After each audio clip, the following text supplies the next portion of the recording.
So I wanted to discuss what they do not talk about in alignment. What they do not really discuss about being in alignment is that it may not always feel the best feeling. And maybe in theory, if you don't feel that the best feeling, then that means that you're just not in alignment. Because in order to be in alignment, they make it seem like you have to feel all of the best feelings. That being in alignment requires you to feel all the best feelings. And it's like, no, you might feel like F it. You know what I mean? On a lot of occasions, you might feel like F it.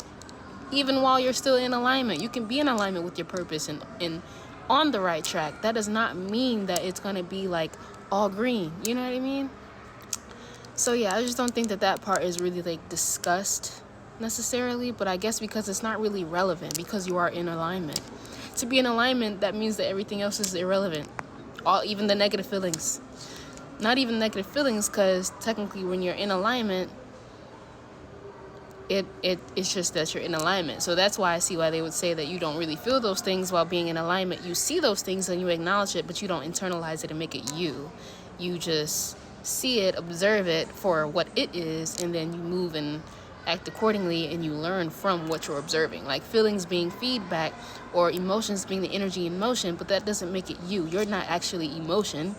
You're not, well, technically, yes, can be emotion because you are you are energy and in motion. That makes you having the ability to be emotion. But feelings, you kind of couldn't say that you are a feeling because feelings is just feedback. So we would more prone to be emotion versus feeling, because feeling is just feedback, emotion is just energy in motion. So technically we all are collectively energy.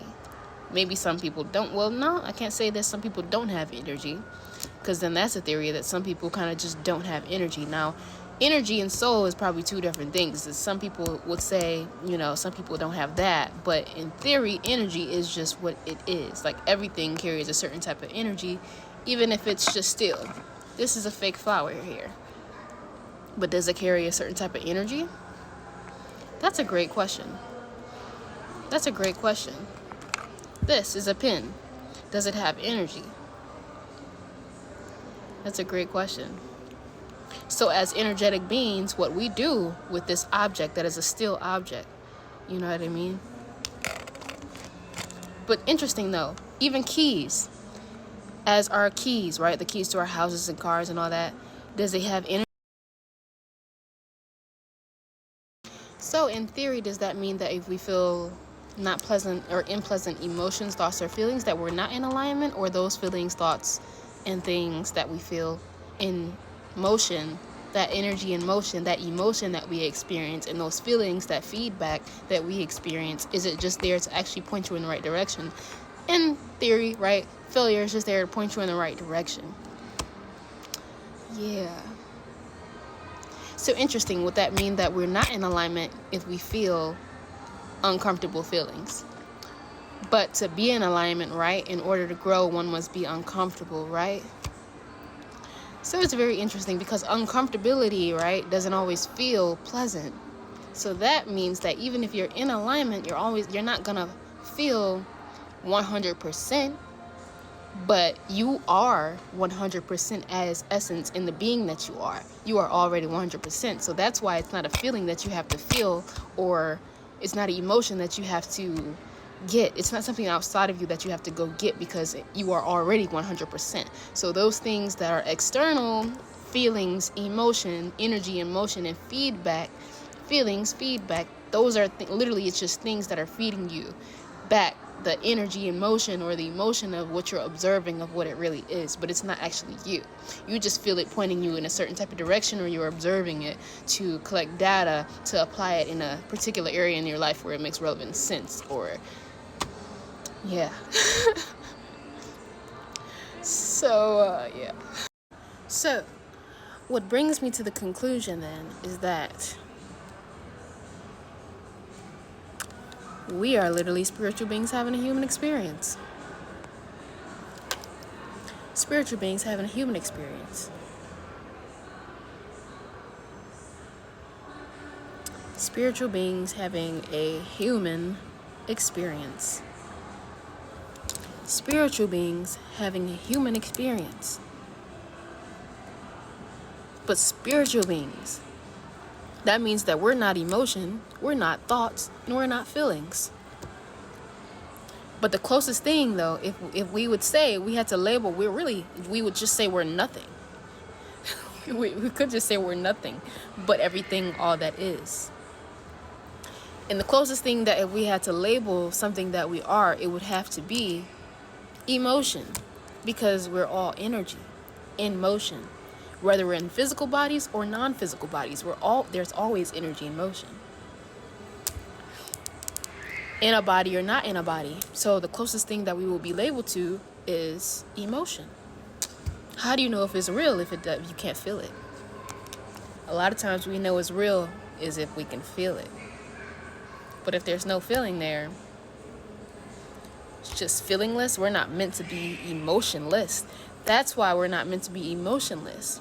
Because if it's anything that we are, if we had to label ourselves, it would be energy in motion. And we know what energy feels like. We actually know this. We know if we don't feel any energy. We know if we feel like bliss, uppity energy. We know if we feel dull energy, low energy. But we know off that energy. So if there's anything that we are, if we had to label ourselves as anything in this life, it would be energy in motion, right? We would be energetic beings having experience. Spiritual beings having a human experience. Having this thing experience. No offense to this thing. This thing is great, but just saying, kind of. I mean, it has a lot of maintenance. But, yeah. These bodies do have a lot of maintenance. Like, think about it. You have to wake up and do a lot of things. You have to shower. To do a lot of things in the body. But imagine spiritual beings having a human experience. The closest thing that we would be to is energy in motion, but that doesn't make us emotion. Like, kind of. Like, we are energy in motion, which technically, if we had to label ourselves, the closest thing would be emotion. So we are emotional beings. Because why wouldn't we be emotional beings? That wouldn't make sense. Because then we would have no energy in motion. We would just exist. This just exists. This just exists. It's perfectly still. It's not moving until I make it move. Look, it doesn't move until I make it move. Otherwise, it just exists. As is, just still. It's not gonna move by itself unless it had energy in motion. You get it? That's deep, right? It's really deep, actually. It's actually really, really deep. It wouldn't move unless it had energy in motion.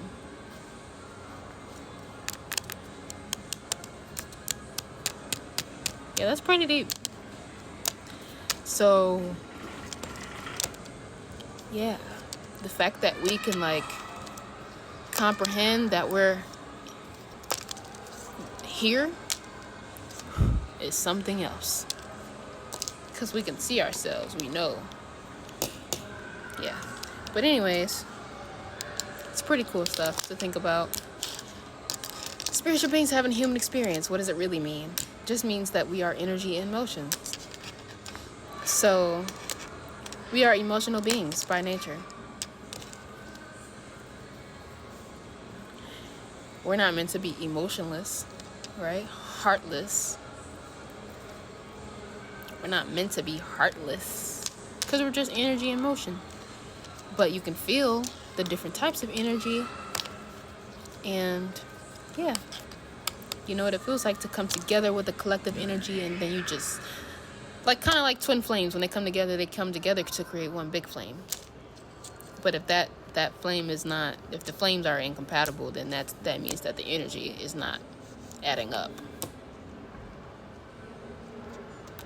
Pretty much. But feelings, just because someone, feelings are just feedback. So we're not our feelings, but we are energy in motion. So we are emotion.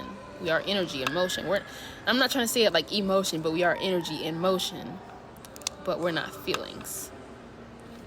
two different things. We are energy in motion, but we're not feelings. Because feelings are just feedback.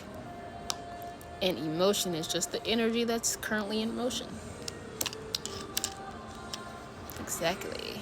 And transmuting energy is when you basically like transmute the energy that's in motion and turn it into something else, like cooking. Kind of, right? Yeah. Somewhat. But yeah. Feelings are just feedback. We're energetic beings having an in motion experience. Emotion.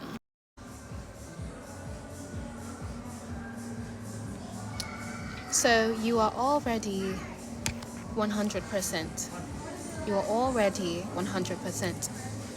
Imagine convincing a child from the day that they're born that they are already 100%. They would act, talk, and think like they are 100%. Why? Because they are convinced that they are 100%.